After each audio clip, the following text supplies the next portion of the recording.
Herkese selam. En sert eti bile yumuşacık yapan dana et kavurma tarifimi vereceğim sizlere.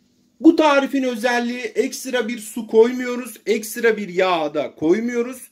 Dana etimizi kendi yağ ve kendi suyuyla pişireceğiz. Orijinal dana kavurmayı yiyeceksiniz. Lezzet garantili bir tarif. Hadi başlayalım. Tenceremizi iyice kızdırdık. Yağlı kuşbaşı eti tercih ediyorum ben. Çünkü kavurmayı yaparken kendi yağıyla kavuracağım. Çok daha lezzetli olacak.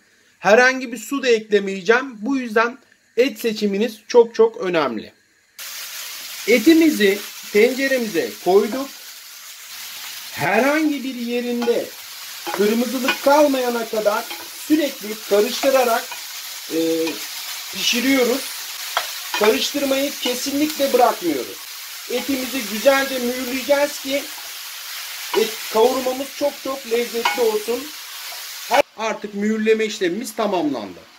Bir adet soğanımı kavurmamızın ortasına koyduk. Kapağını da şimdi kapatıyorum. Ocağımızda kısık ateşin bir tık üstünde, orta ateşe yakın 45 dakika boyunca kapağını açmadan bu şekilde pişiriyorum. 40 dakika geçti. Kavurmamızı kontrol ediyoruz. Şurada etin suyunu da size göstereyim. Ben kavurma tariflerinde herhangi bir su ilave etmiyorum. Nedeni zaten et kendi suyunu bıraktığı için kendi suyuyla pişirmeyi tercih ediyorum. Bakın arkadaşlar, etin suyunu görüyorsunuz.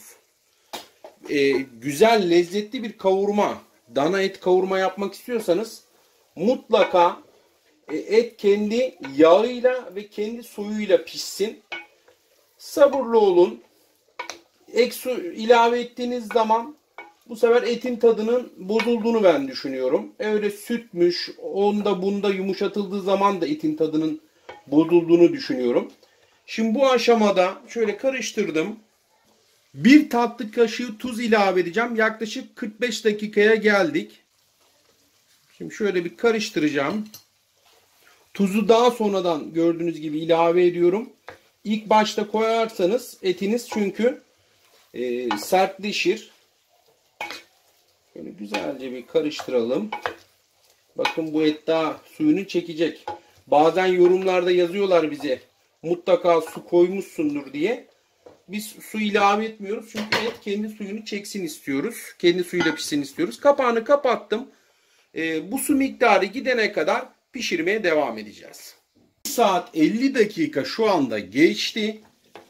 Çok az bir kavurmamızda tenceremizde suyu kaldı, bakın yağıyla birlikte. Böyle ekmeğe bana yiyeyim diyorsanız alma zamanınız şu an.